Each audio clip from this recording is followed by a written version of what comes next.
Yeah, so the Wire one's actually a little bit of an unusual one because it's not a band that I'd ever heard of. Oh yeah.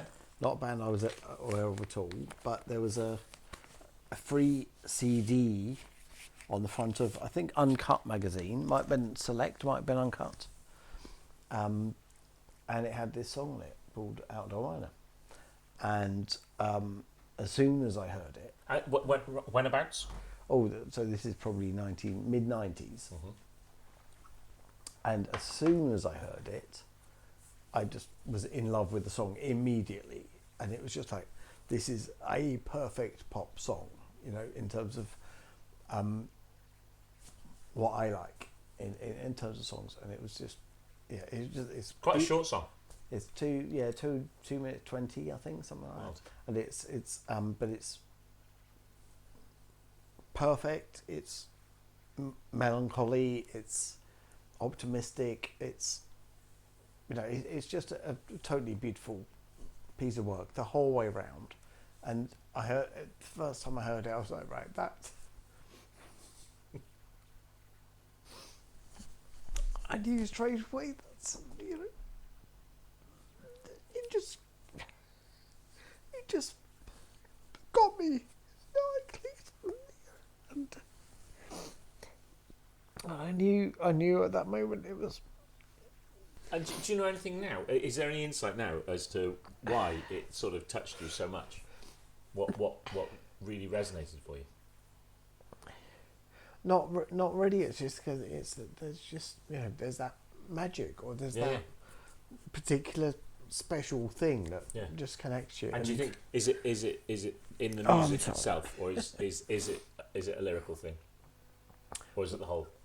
For that one, I think it's the whole thing. And I was thinking about this, and, you know, examples of, in my head, kind of perfect pop songs. Yeah. You know, I'd say that Outdoor Miner is there. Wild. Pure by the Lightning Seeds. Oh yeah. In terms of, you know, being just. That's perfect pop, certainly. Yeah. Yeah, but also it seems like. I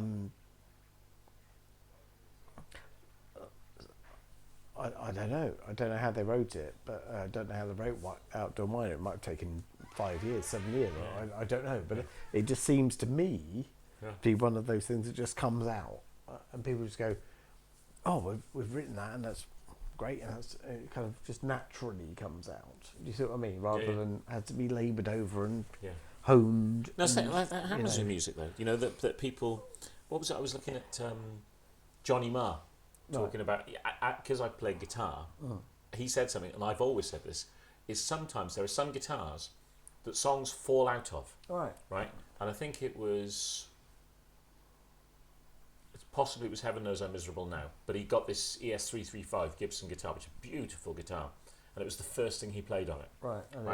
And that's happened to me, where you get a beautiful guitar, and you play it, and you go, wow! Here's the song. A song fell out of it. Right. And the song's just been, the guitar's been waiting for you to pick it up. Yeah. Right. But it doesn't happen very often. Right. But I think, you know, there's sometimes songwriters, you know, they feel, you know, there's that thing of which Beatles song is it? Is it Yesterday?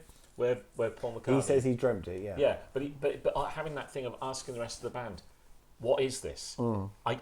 Yes, of course. You know, this must be something already. It must be. Loads of musician friends have the same thing, which is kind of come up with an idea and go, "This is so good. It must be something else." Sometimes it is something else. Have you seen 20,000 Days on Earth, the Nick Cave film? Right. So no. There's just hang on. Oh, you say Nick Cave, not Cage. Yes. Okay. Right. If it was Cage, I've seen it. Cave, no. Yeah. Right. So. There's just a lovely but bit. He's very disciplined. He goes to the office every day. He's writing every day. But he was writing this song, and they said, you know, and it's this big piano thing, and someone says, I know what it is, and they're sort of speculating about what it is, and then someone realises it. but it's Imagine. You know, it's All Night Long by is it Lionel Richie? Yeah, yeah. But and then they start playing it, and then they all start singing along. That it's All Night Long, and you go, yeah, no, that's that piece of work finished. And it must be horrible for people who are genuinely creative in a way that I'm not at all. Yeah, and you just realise this sounds great. I've got a new. Yeah. Oh, I know what now that I realise. This is actually. And it's not plagiarism. That's the thing. No, it's just you've got to go. No. Oh no, but I've just accidentally written All Night Long by Lionel Richie. Again. Which probably Lionel Richie didn't even write in the first place. Probably someone else's. Probably Quincy Jones or something. That's right. All right, brilliant. Yeah, no, I the thing about music that really, really affects you, there's so much stuff that there's, for me, often it's key changes, chord changes. There's things where I go, there are these things that, trigger a strong emotional response. Yeah, and for me, that's really what it's about. That's, and I hope that's with the record label and stuff. I hope that other people get that from that.